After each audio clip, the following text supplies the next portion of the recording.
This is Big Island Video News Daily Update filed for Wednesday, July 18th, 2012. I'm Stephanie Salazar.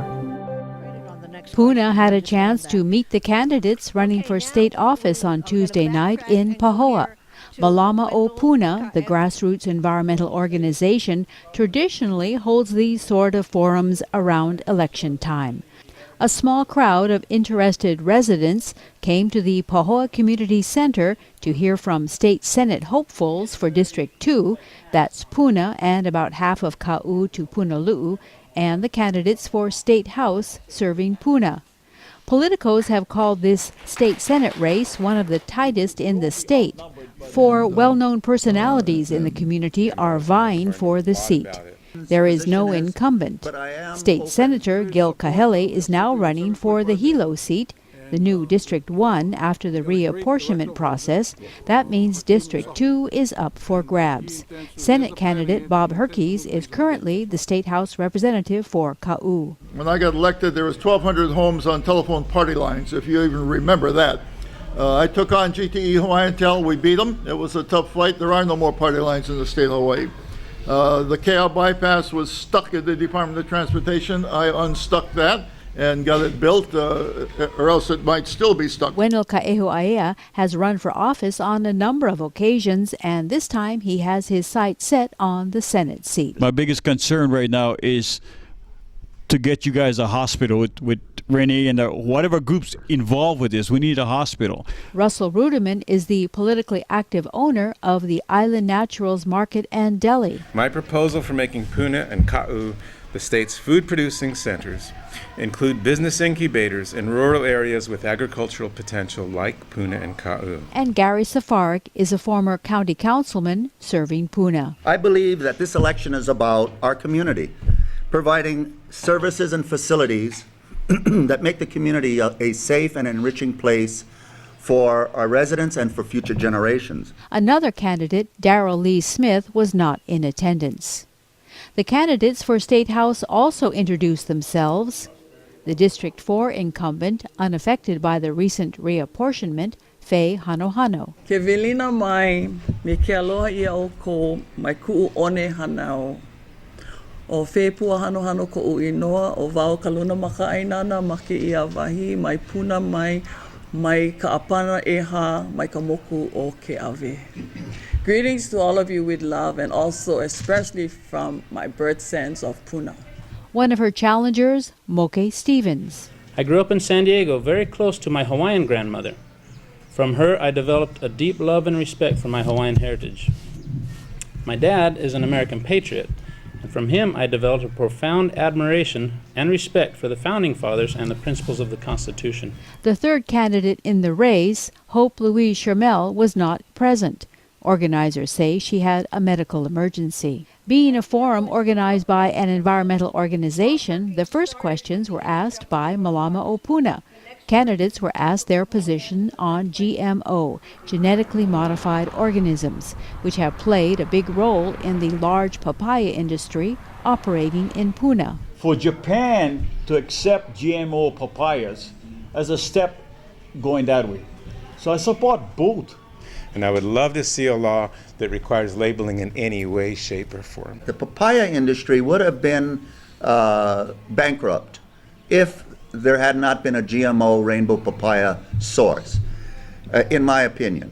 In my committee, there's never been a GMO bill of any kind come before me. Another question focused on the invasive albizia, the fast-growing trees that seem to be taking over Puna and topple in strong winds. We need to take agricultural inspection much, much more seriously in this state.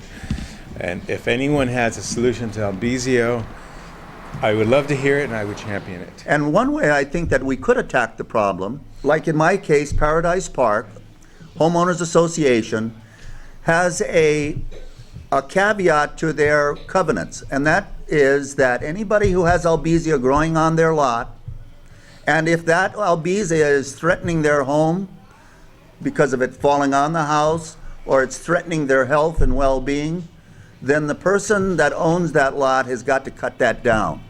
It really was introduced to become an industry here, really. The wood was supposed to be used to make boxes, Apple boxes. But then it got out of control, so now we have it here. If albizia is actually a useful tree, perhaps somebody might want to start a business making toilet paper, and then we don't have to ship it. We can make it right here at home. And You know, it's a huge, huge problem, and we just have to fight hard to make sure that we have all the agricultural inspectors that we need. I'm from Kau. Well, you guys looking at the trees, we've been having fires up there for the last 30 days. You know, somebody's setting the fires here and there. We don't have a problem with the trees. The trees can be solved really simple, like Shipman's doing it and all these guys bulldozing, and you personally, the only thing is you got to do it with your D9s to knock them down. And like Frei Hanohano says, shallow rooted.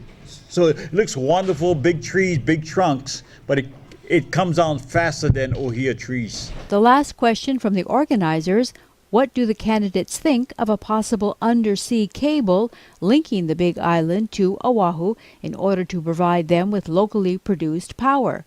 Governor Neil Abercrombie recently signed Senate Bill 2785 into law, which establishes a regulatory structure for lane and inter-island high-voltage electric transmission cable system. I do not believe that undersea cable is real. When I looked at that research that was done over 20 years ago, the only way that you could have an undersea cable was from Kohala to Maui. It's not going to work to try and do it from Cape Kumukahi or someplace in that proximity. The only purpose for it is to be able to tie into that huge amount of money that Oahu has, which would lower our rates. We have a huge distribution problem. We need to develop energy sources closer to where it's being used. What does the people of Puna get? Zilch. So we get energy. We're building up energies and energies. The people still get nothing. You get the PUC, you get the state government, they're all controlling this. The governor, I wish he would get his Rosie O'Coley over here and tell you guys what his plans with that cable. Why? You know, not only should each island generate its own power, but each island must generate its own power because the cable is both financially and technically impossible. They haven't necessarily realized that, the people who are pushing this.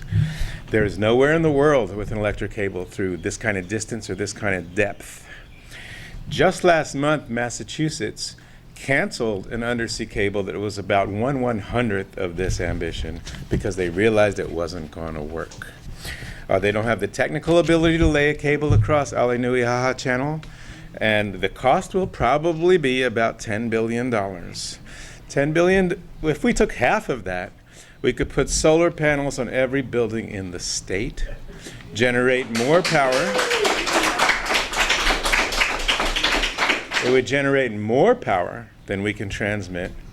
It would be safer and it would be more reliable and it would be more robust over time as other technologies come along. The primary election will be on Saturday, August 11th.